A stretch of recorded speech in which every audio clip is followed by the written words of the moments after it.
ప్రజల పక్షముగా యుద్ధములు చేసిన దేవా, ఈ ప్రజల పక్షముగా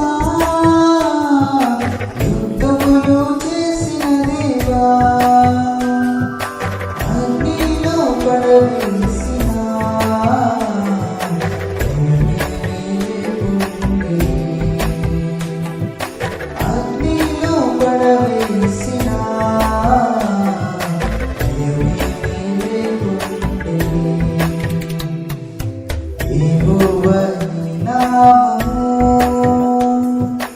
ఎంతో బలమైనది, ఎంతో బలమైనది, ఎంతో బలమైనది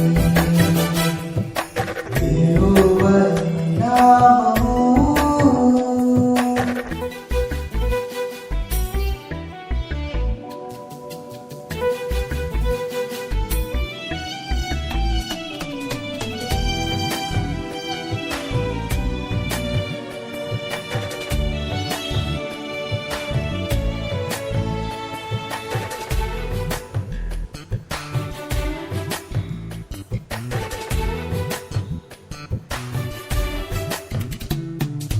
మానవుల రక్షణ కొరకై నీ ప్రియ కుమారుని, మానవుల రక్షణ కొరకై నీ ప్రియ కుమారుని లోకమునకు పంపగా ప్రకటించే ఈ వాక్యము, లోకమునకు పంపగా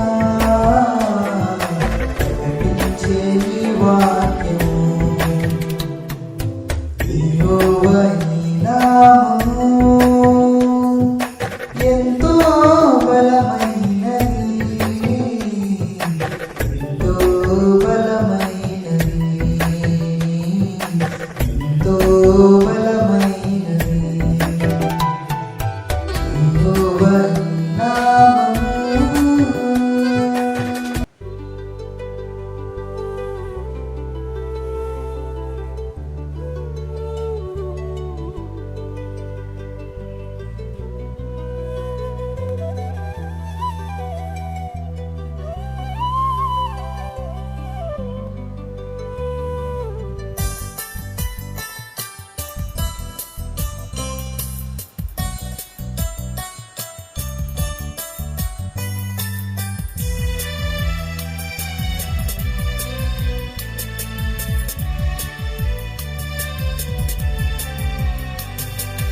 శుభాకరా శుద్ధాకరా విశుద్ధ వందనం, శుభాకరా శుద్ధాకరా విశుద్ధ వందనం, నా బాణ భూమి సార్వో నాట్య వందనం.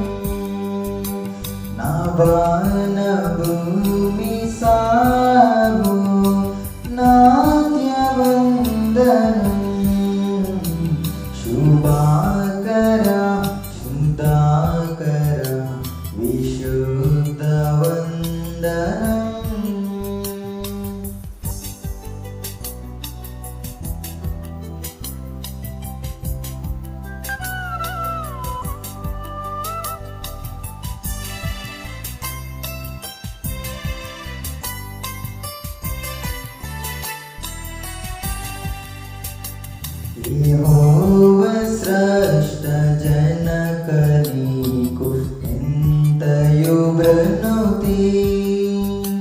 యెహోవా స్రష్ట జనక నీకు ఎంతయు ప్రణుతి. మహోన్నతుండ దివ్యుడ ఘన మహిమ సంస్తుతి. మహోన్నతుండ దివ్యుడ ఘన మహిమ సంస్తుతి. శుభాకర శుద్ధాకర విశుద్ధ వందనం. శుభా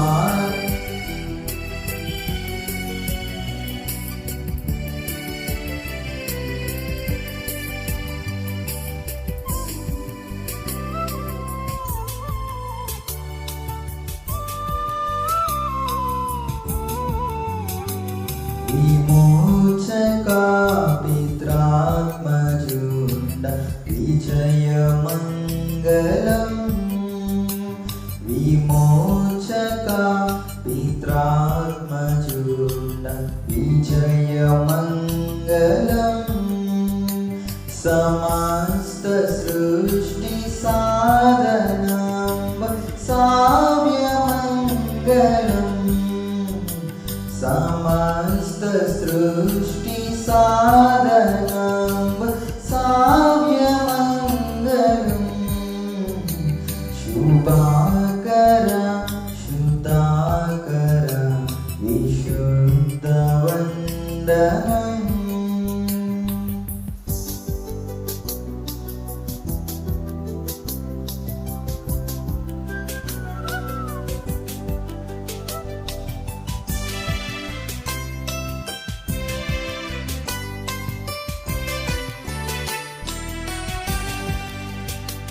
వరాత్మ పితా పుత్ర నిగమ పరుడ స్తోత్రము.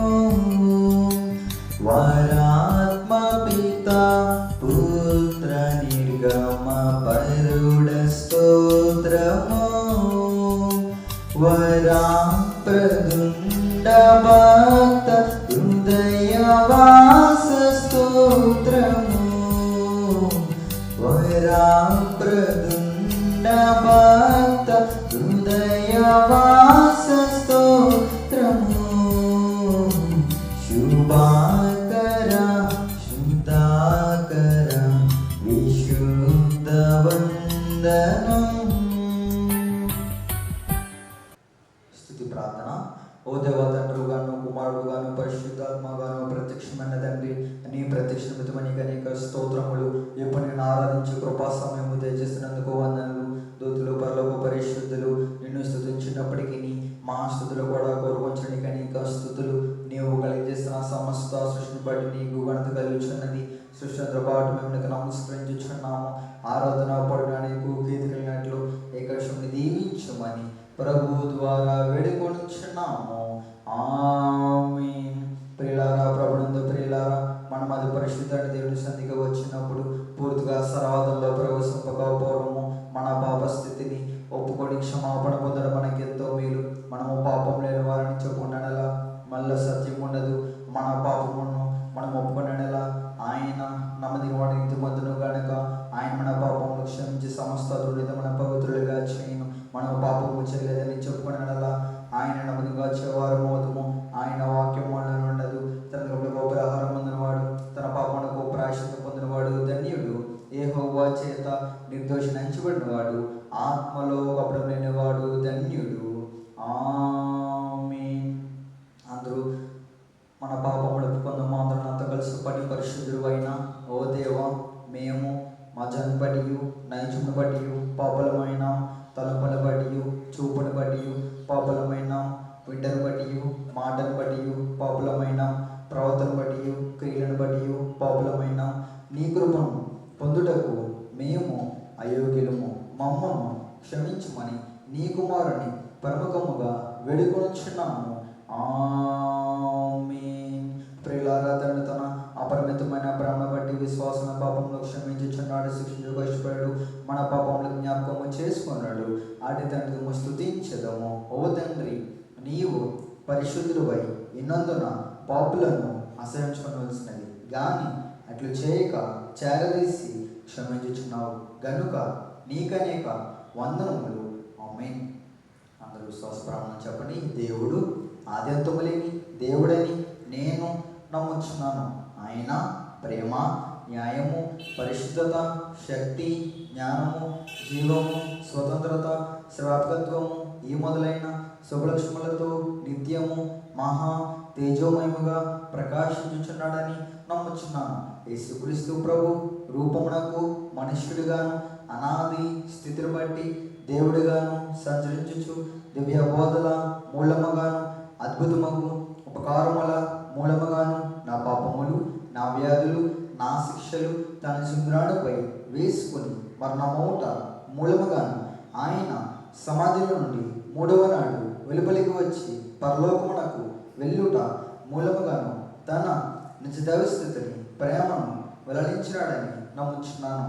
ఇప్పుడు అందరి నిమిత్తమై విజ్ఞాపన ప్రార్థన చేయుచున్నాడనియు ఆయన రెండవ మారు సంఘమును కొనుపోవుటకు మేఘాసీనుడే వచ్చిననియు మిగిలిన వారికి ఎగండ్ల శ్రమ కలుగుననియు తర్వాత అంత్యక్రీస్తునకును క్రీస్తునకును యుద్ధములో అంత్యక్రీస్తు అబద్ధ ప్రవక్త నరకములో వేయబడుదననియు సాతాను పాతాళంలో 1000 ఏండ్లు బతుకుననియు ఆ తర్వాత ప్రభువు భూమి మీద 1000 ఏండ్లు పరిపాలన చేయననియు తర్వాత ఆయన సజీవులకును మృతులకును తీర్పు తీర్చిననియు నమ్ముచున్నాను. క్రీస్తు ప్రభు పాతాళంలోని సాతానును విడిపింపగా అతడు భూమి మీదకు వచ్చి గోగు మాగోగు అను పేర్లు గల సైన్యములను ఏర్పరచుకుననియు అతడు దేవునితో యుద్ధము చేసి ఓడిపోవుననియు క్రీస్తు అతనిని నరకములో పడవేననియు నమ్ముచున్నాను.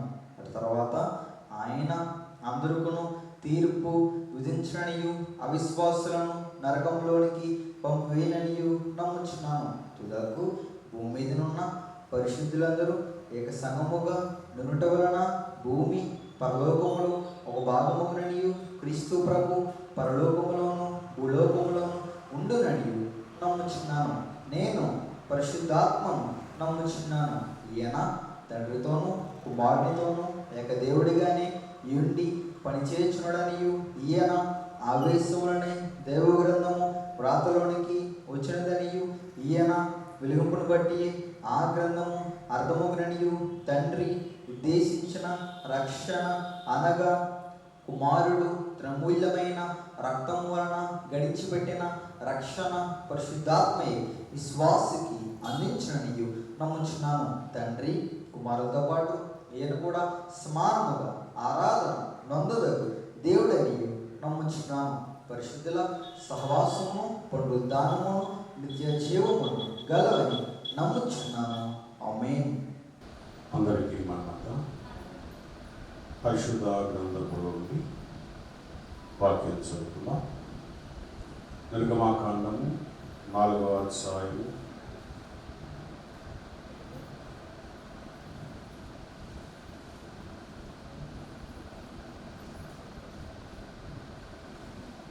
2-3 వచనాలు చదువుకున్నాం. యెహోవా నీ చేతిలోనిది ఏమిటి అని అతను అడిగాను. అందుకతడు కర్రాను. అప్పుడైనా నేలను దాన్ని పడవేయమనెను. అతడు దాని నేల మీద పడవేయగాని అది పామాయను. ప్రార్థన చేసుకున్నాం.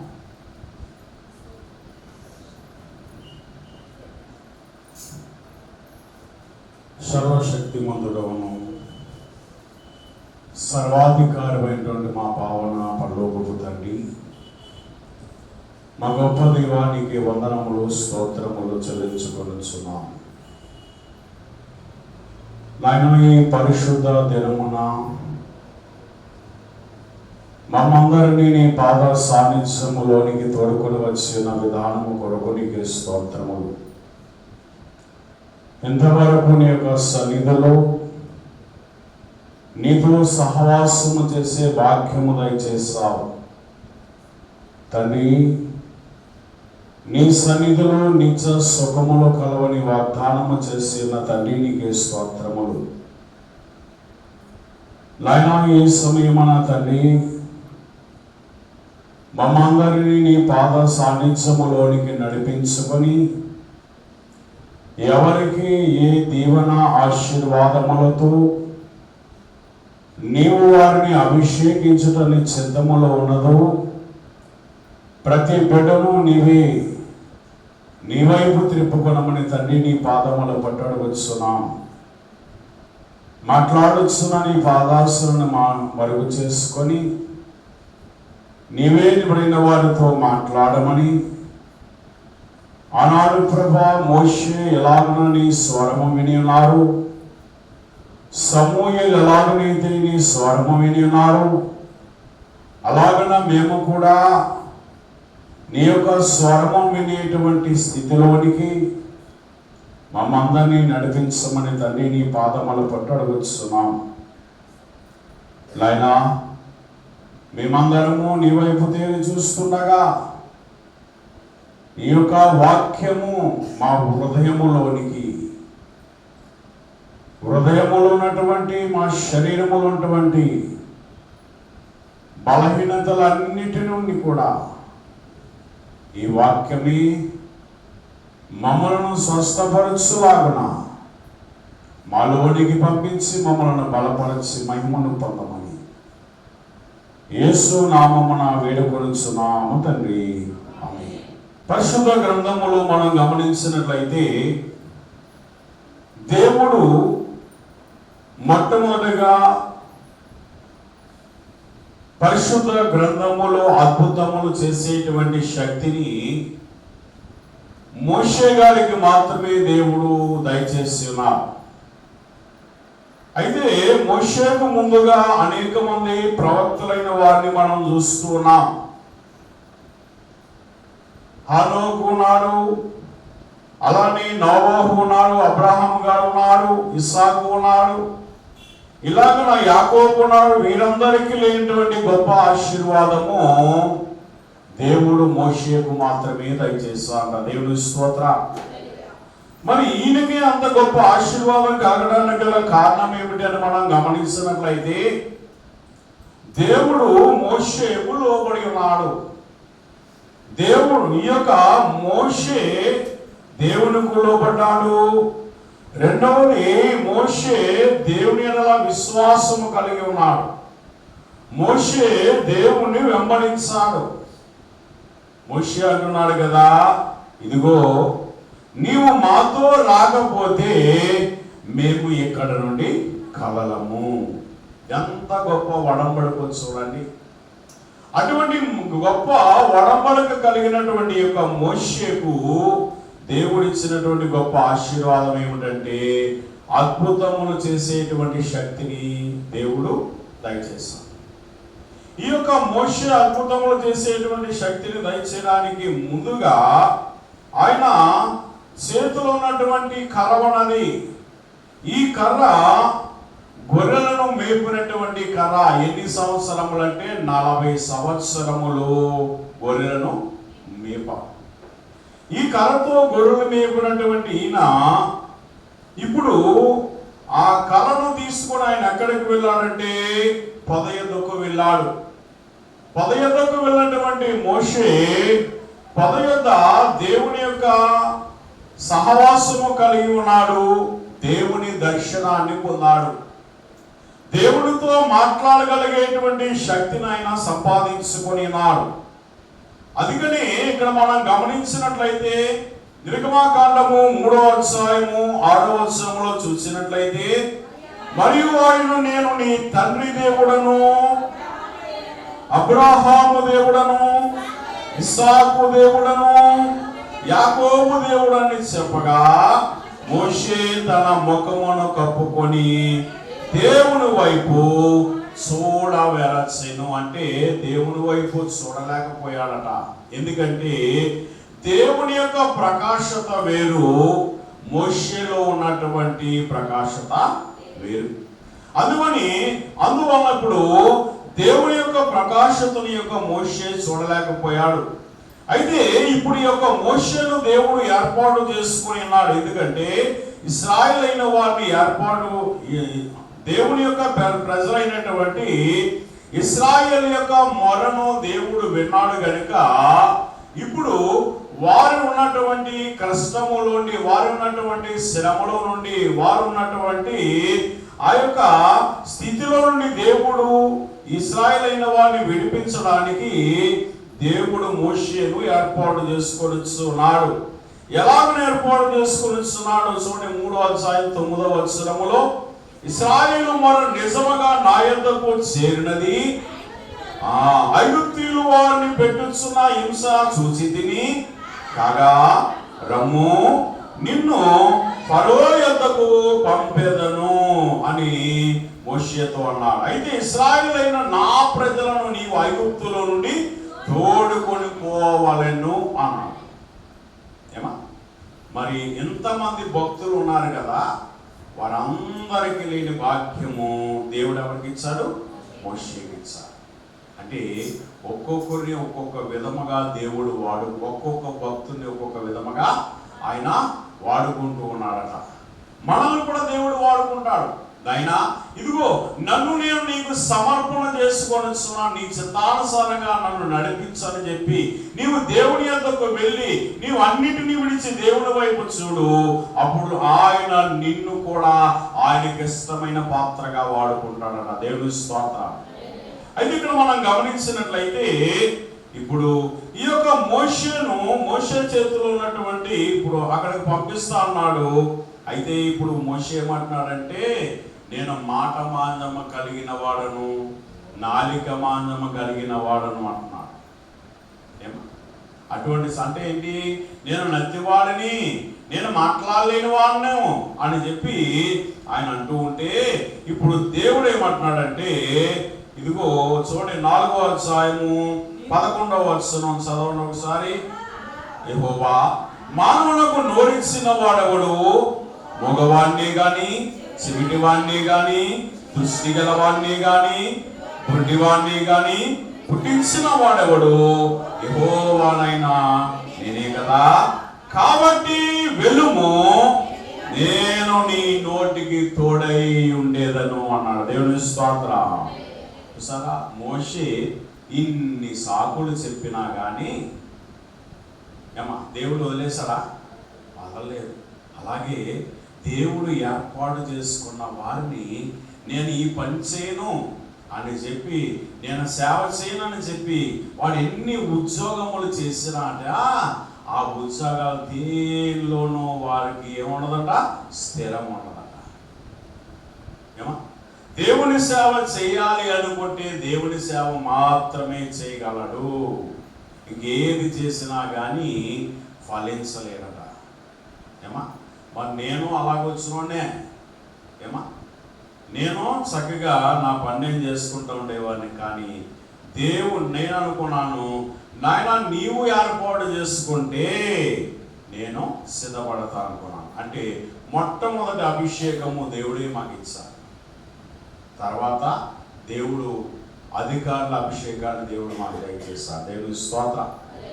ఇక్కడ మనం గమనించినట్లయితే ఇక్కడ దేవుడు ఈ యొక్క కర్రనిచ్చాడు. చేతిలో ఉన్నటువంటి కర్ర ఏమిటి అన్నాడు. ఈ చేతిలోనిది ఏమిటి అని అన్నప్పుడు ఆయన కర్ర అన్నాడు. అయితే ఎప్పుడైనా దాని నేలను పడవేయమనను అతడు దాని నేలను పడవేయగానే అది పామాయి. చూసారా, ఆ కర్రలో ఏమి లేదంటే జీవము లేదు, అది ఎండిపోయిన కర్ర. రెండవది అరిగిన కర్ర. ఎందుకు అరిగింది అది? ఒళ్ళను కాచేటప్పుడు ఏం చేస్తారు చూడండి, కర్రని ఇలా కింద కొడతా ఉంటే కింద కర్ర కింద ఎప్పుడైనా చూసారా నుజ్జుగా కనబడుతూ ఉంటారు. అందుకని అరిగిన కర్ర అన్నాను. మూడవది తరిగిన కర్ర అన్నాను. దానిలో ఏమి లేదు, ఇప్పుడు జీవం లేదు. కానీ ఎప్పుడైతే యేసయ్య ఆ కర్రను కింద పడవేయమన్నాడో వెంటనే అది ఏమైంది? పామైపోయిందంట. అంటే ఆ కర్రలోనికి, ఎండిన కర్రలోనికి ఏమొచ్చింది? ఇప్పుడు జీవం వచ్చిందంట. దేవుని స్తోత్రం. కనుక అంతవరకు ఆ కర్ర ఎండిపోయిన కర్రే. గొర్రెలను కాచుకునేటువంటి ఆ కర్రలో దేవుడు ఏమిచ్చాడంటే చక్కటి జీవాన్ని కలగజేసినట్లుగా మనం చూస్తూ ఉన్నాం. దేవుని స్తోత్రం. అయితే దేవుని శ్వాసలారా, మరి దేవుడు మానవుని కూడా కలుగజేస్తాడు. ఏమా, మానవుని కూడా ఎలా కలుగజేస్తాడు? మంటితో చేశాడు ఆయన. ఆదికాండము 2వ అధ్యాయము 7వ వచనములో మనం గమనించినట్లయితే, దేవుడైన యెహోవా నేల మంటితో నన్ను నిర్మించి వారి నాసికారంధ్రములలో జీవవాయువును ఊదగా నరుడు జీవాత్మ ఆయను. దేవుని స్తోత్రం. సరే, అంతవరకు నరునిలో కూడా ఏమి లేదు, జీవం లేదు. చిన్నపిల్లలు చూడండి, ఇది వరకు తాటికి బొమ్మలు చేసుకుంటూ ఉండేవారు, మట్టి బొమ్మలు చేస్తుండేవారు. ఏమా, వాటికి జీవం ఉందా?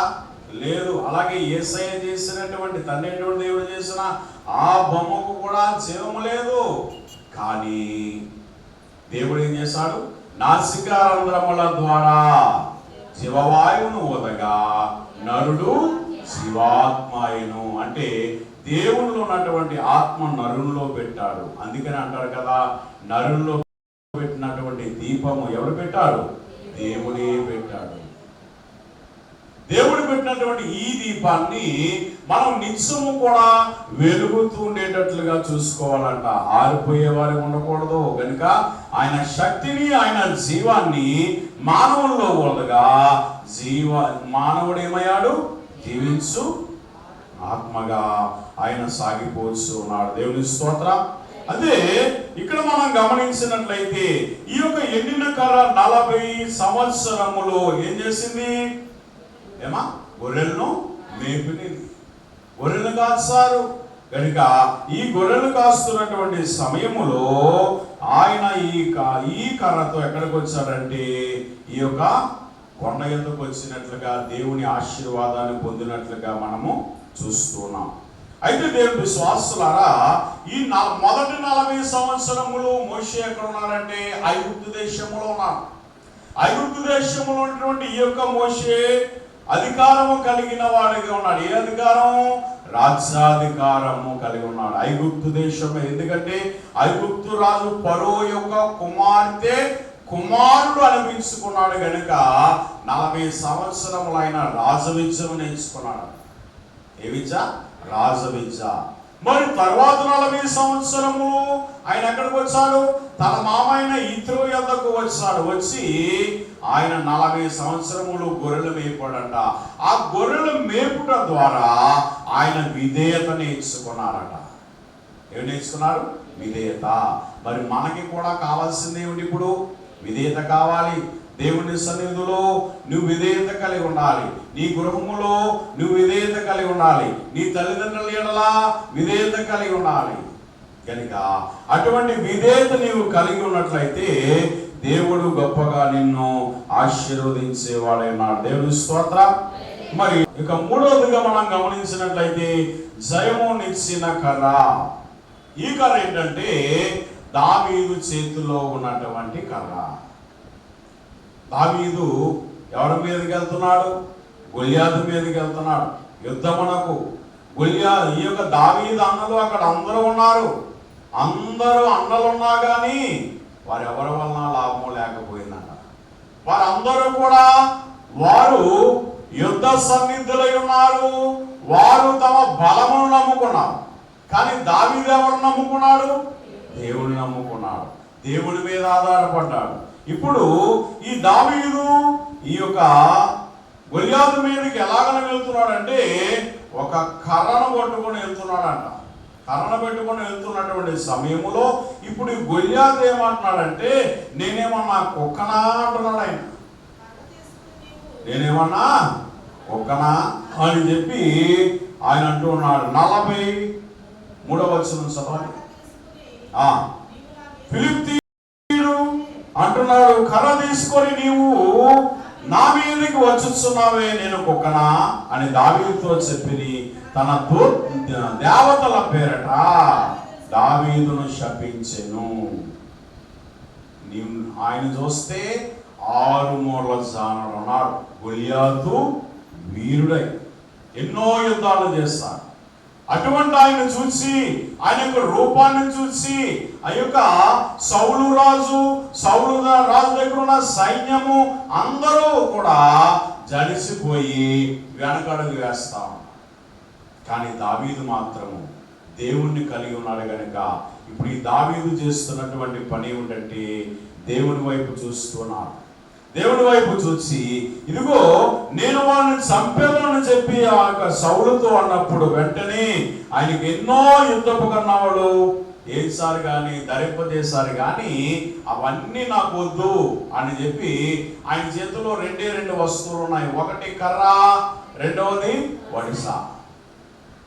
సరే, ఆ వడుసులో ఒక రాయి వేశాడంట. ఆ రాయి పేరు ఏమిటంటే స్తుతి. ఏంటమ్మా? స్తుతి. అంటే మనం ప్రతి విషయములో కూడా దేవుణ్ణి స్తుతి చేయాలి. స్తుతి చేయడం మర్చిపోకూడదు. జరిగిపోయిన కార్యముల నిమిత్తము, జరుగుతున్న కార్యముల నిమిత్తము, జరగబోయే కార్యముల నిమిత్తము కూడా దేవుణ్ణి మనం ఏం చేయాలా? స్తుతి చేయాలి.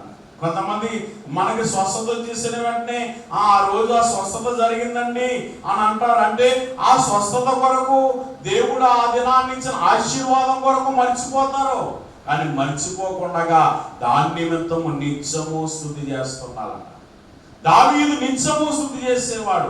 గొర్రెలు మేపుకునేటువంటి దావీదు ఏం చేసేవాడు?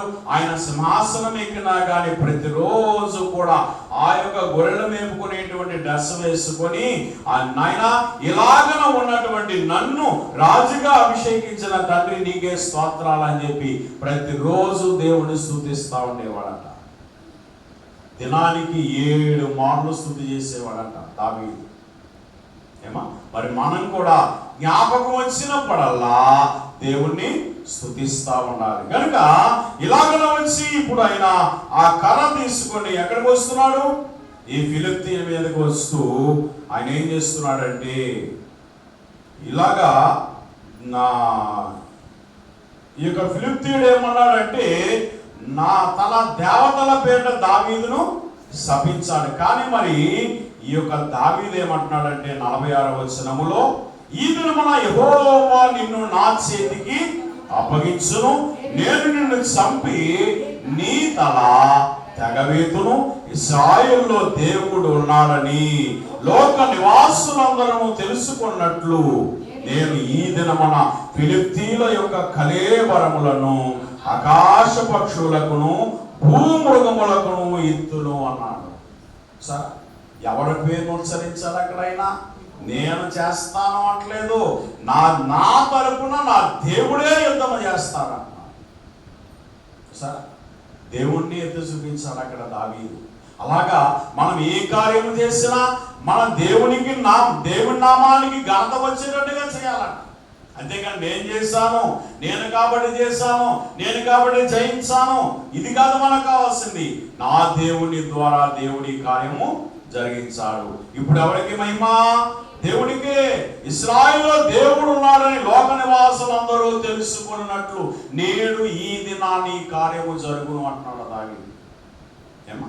ఇలాగన చేసి అప్పుడు యెహోవా కత్తి చేతను ఈటి చేతను రక్షించువాడు కాడని ఈ యొక్క దండు వారందరూ తెలుసుకున్నట్లు యుద్ధము యెహోవాదే అని చెప్పి ఆయన మిమ్మును మా చేతికి అప్పగించునని చెప్పాను. దేవుని స్తోత్రం. కనుక ఇప్పుడు ఈ యొక్క కర్ర పట్టుకొని ఈట పట్టుకొని దావీదు వెళ్ళాడు. వెంటనే నుదుటను కొట్టాడంట. ఆయన బోర్లా పడిపోయాడు. ఈ యొక్క ఫిలిష్తీయుని కత్తి చేతి ఆయనను సంహరించాలి. దేవుని స్తోత్రం. ఇప్పుడు యుద్ధం ఎవరో చేశారు? దేవుడే. అందుకని యుద్ధము యెహోవాదే. ఆ దావీదు ఉన్నాడు కానీ ఆయన ఎవరు?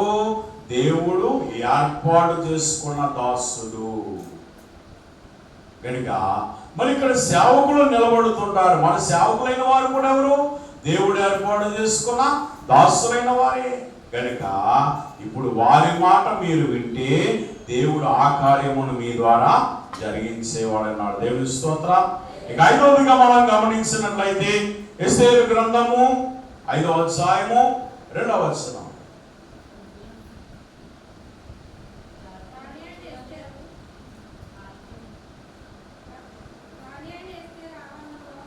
రాణైన ఎస్తేరు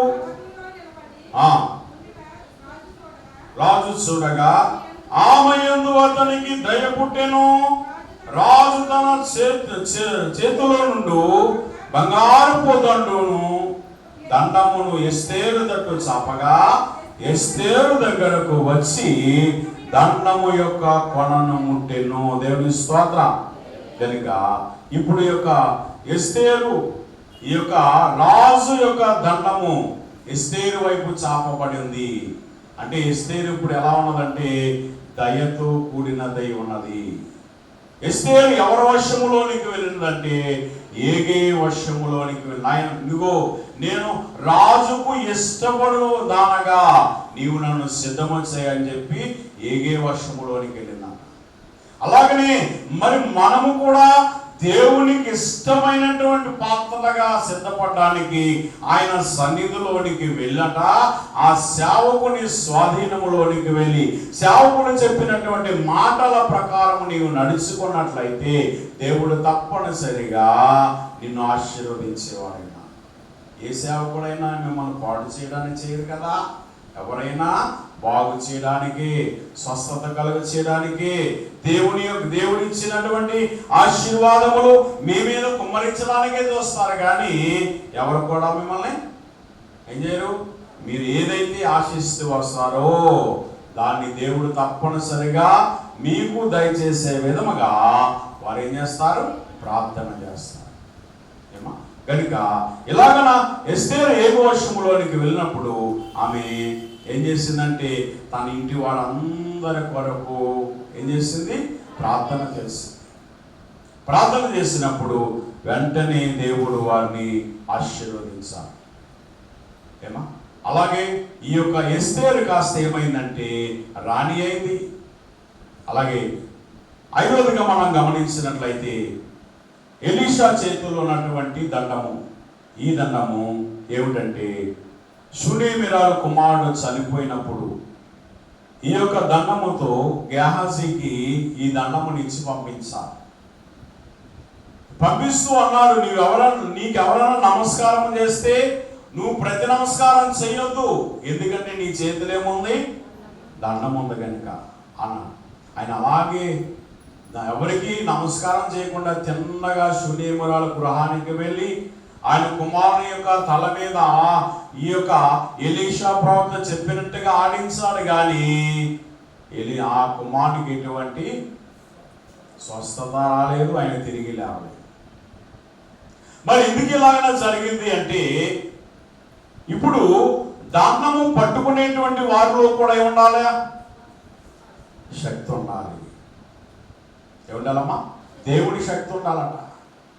ఇప్పుడు ఈ దేవుడి శక్తి మనలో ఉంటేనే, ఇప్పుడు దండములో ఉన్న శక్తి, కానీ పట్టుకునే వాళ్ళలో కూడా ఉండాలా, శక్తి ఉండాలి. ఇప్పుడు మోషే చేతిలో కర్ర ఉన్నది, ఆ మోషే చేతిలో ఉన్నంత వరకు కూడా కర్రకేముంది, గొప్ప శక్తి ఉంది. మోషేలో శక్తి ఉంది, మోషే చేతిలో ఉన్న కర్రకు కూడా దేవుడు శక్తిని ఇచ్చాడు. అందుకని మోషే ఈ కర్రను సముద్రం వైపు చాపగా ఎర్ర సముద్రము పాయలైపోయింది. మోషే ఈ యొక్క కర్రను చాపగా నీళ్లు కాస్త రక్తమైపోయినవి. ఇలాగన ఆ కర్ర ద్వారా ఎన్నో అద్భుతాలు మోషే చేశాడు. మరి ఈ యొక్క ఎలీషా చేతులు ఉన్నటువంటి ఈ యొక్క దండము ఈ యొక్క గేహజీ చేతికి ఇచ్చారు. కానీ ఈ గేహజీలో ఏమి లేదంటే విశ్వాసము లేదు. రెండవది దాన్ని ఉపయోగించగలిగేటువంటి శక్తి ఆయనలో లేదు. అంటే ఇప్పుడు ఈ శక్తి ఎవరిలో ఉండాలి, దండంలోనూ ఉండాలి, ఆ యొక్క ప్రవక్తలోనూ కూడా ఉండాలన్న దేవుని స్తోత్రం. కనుక ఇలాగన వారు తీసుకుని వెళ్ళాడు, కానీ దానివల్ల పనవలేదు. తర్వాత మళ్ళా ఎలీషా ప్రవక్త యొద్దకు ఆ దండమును తీసుకొని వచ్చినప్పుడు వెంటనే ఆ ప్రవక్త ఆ బిడ్డను మళ్ళా తిరిగి బ్రతికించేటువంటి గొప్ప కార్యము జరిగించారు. దేవుని స్తోత్రం.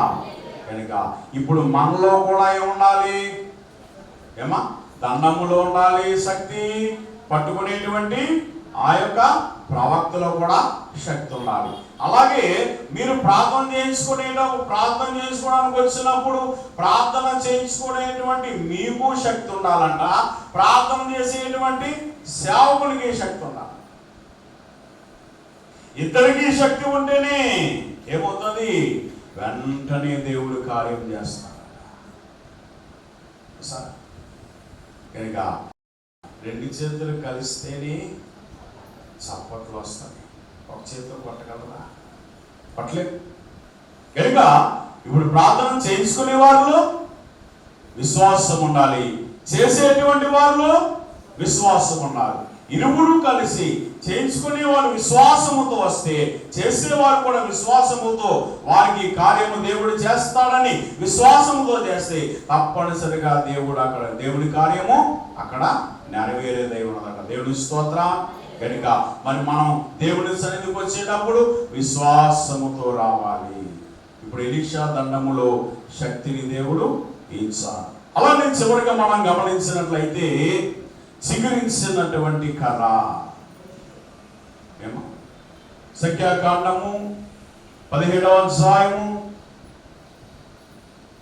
8వ వచనములో మనం గమనించినట్లయితే, మన్నాడు మోషే సాక్ష్యపు గుడారములోనికి వెళ్ళి చూడగా లేవి కుటుంబపుదైన అహరోను కర్ర చిగిరిచి ఉండెను. అది చిగిరిచి పువ్వులు పూసి బాదము పండ్లు గలదాయెను. దేవుని స్తోత్రం. కనుక ఇక్కడ మనం గమనించినట్లయితే ఇశ్రాయేలు 12 గోత్రములకు 12 కర్రలను తీసి ఒక చోట పెట్టమని చెప్పారు. చెప్పినప్పుడు అప్పుడు వారందరూ కూడా 12 కర్రలు కూడా తీసుకొచ్చి ఏం చేశారంటే ఆ సాక్ష్యపు గుడారములో యెహోవా సన్నిధిలో ఉంచారు. యెహోవా సన్నిధిలో ఉంచినప్పుడు మరి ఎవరి కర్ర చిగురించిందంటే అహరోను కర్ర చిగురించడమే కాదు గాని బాదం పువ్వులు వచ్చినవి. రెండవది బాదము పండ్లు కలదాయెను. దేవుని స్తోత్రం. అలాగే దైవ సన్నిధిలోనికి వెళ్ళినటువంటి మనము కూడా దేవునితో సహవాసము చేసి దేవుని యొక్క ఆశీర్వాదమును, దేవుడిచ్చినటువంటి ఆత్మను, దేవుడిచ్చేటువంటి ఫలములను పొందేటువంటి వారిగా ఉండాలట. ఇప్పుడు బాదం ఫలములు ఎలాగనైతే ఆ కర్రకు పూసినావో అలాగనే నీవు కూడా విశ్వాసముతో దేవుని సన్నిధికి వస్తే నువ్వు కూడా ఫలములు పొందేవాడిగా ఉంటావు. దేవుడిచ్చే ఫలాలు ఎన్నో ఉన్నాయి ఏమా. కనుక ఆ ఫలములు పొందాలంటే నీవు కూడా ఎక్కడ ఉండాలి? ఈ కర్రలన్నీ తీసుకొచ్చి ఎక్కడ పెట్టారు? సాక్ష్యపు గుడారములో యెహోవా సన్నిధిలో ఉంచారు. మరి మనం కూడా ఎక్కడ ఉండాలి? దేవుని సన్నిధిలో ఉండాలి. దేవుని సన్నిధిలో నీవు ఉన్నట్లయితే నీవు కూడా ఫలించేటువంటి కొమ్మగా, చిగురించేటువంటి కొమ్మగా, ఫలములు కలిగినటువంటి కొమ్మగా దేవుడు నిన్ను తయారు చేసేవాడన్నా. అట్టి ధన్యత తండ్రి మనందరికీ దయచేయను గాక. మోకరించును.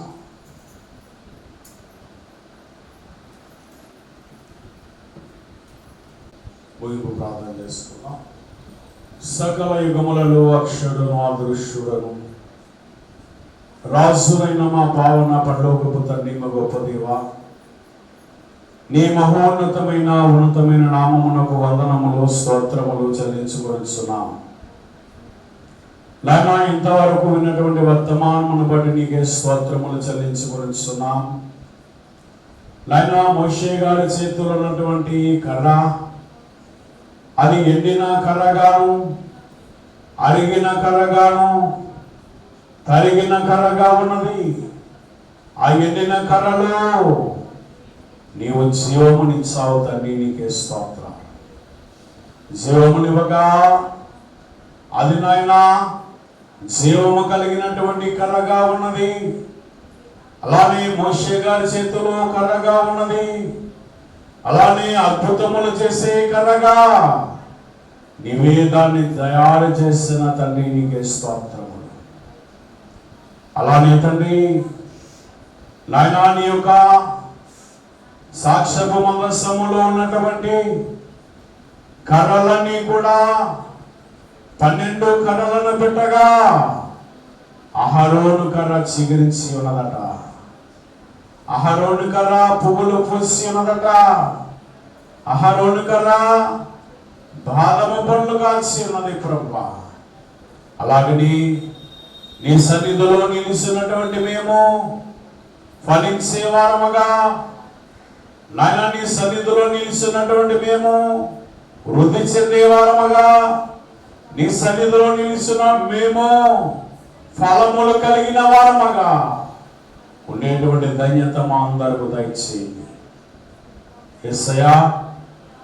ఇదిగో అహరోను కర్ర ఎలాగనైతే బాదము ఫలములు కలిగి ఉన్నదో, యేసయ్యా నీ సన్నిధిలో ఉన్నటువంటి విశ్వాసులైన వారికి నాయనా నీవిచ్చేటువంటి ఆశీర్వాదములు, నీవిచ్చేటువంటి దీవెనలు, నీవిచ్చేటువంటి వరములతో నీవు అభిషేకిస్తానన్నావు. అటువంటి ఫలములు, వరములు ఎవరి మీద నీవు కుమ్మరింప చేయటని చిత్తమో ఈ 40 దినములలో వారి మీద నీవే కుమ్మరింప చేయని ప్రభువానికి స్తోత్రాలు. నాయనా నీ చిత్తములో మేము ఏమై ఉన్నామో ఆ నీ చిత్తాన్ని నీవే మా ఎడల జరిగించాలి. నీకు ఇష్టమైనటువంటి పాత్రగా మోషే గారిని ఎలాగనైతే ఏర్పాటు చేసుకుని ఉన్నావు, అలాగన మమ్మను కూడా నీకు ఇష్టమైన పాత్రలుగా మమ్మందరినీ సిద్ధము చేయని ప్రభువానికి స్తోత్రములు.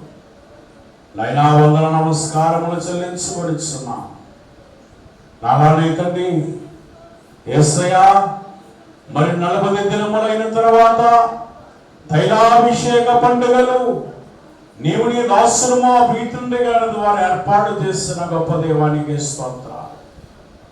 నైనా తైలాభిషేక పండుగలను మేము జరిగించుకొనిచుండగా నీవే మాతో ఉండి మమ్మల్ని నడిపించమని, పండగలన్నింటినీ నీవే ఘనముగా జరిగింపచేసి నీ మహిమార్థమై నీవే కృపను చూపించండి ప్రభువా.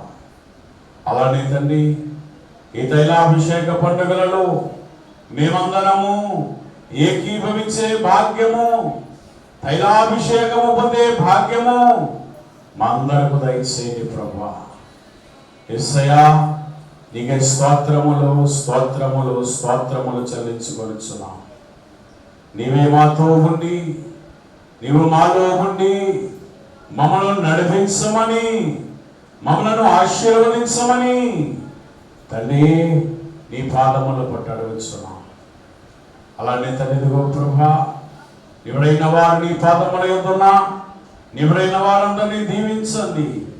ఎవరెవరు ఏ ఆశీర్వాదము కొరకు నీ పాదముల యొద్దకు వచ్చారో వారి ప్రతి వారిని కూడా నీవే ఆశీర్వదించి దీవించమని, ప్రతి వారిని అభిషేకించమని తండ్రి నీ పాదముల పట్టు అడుగుచున్నాం.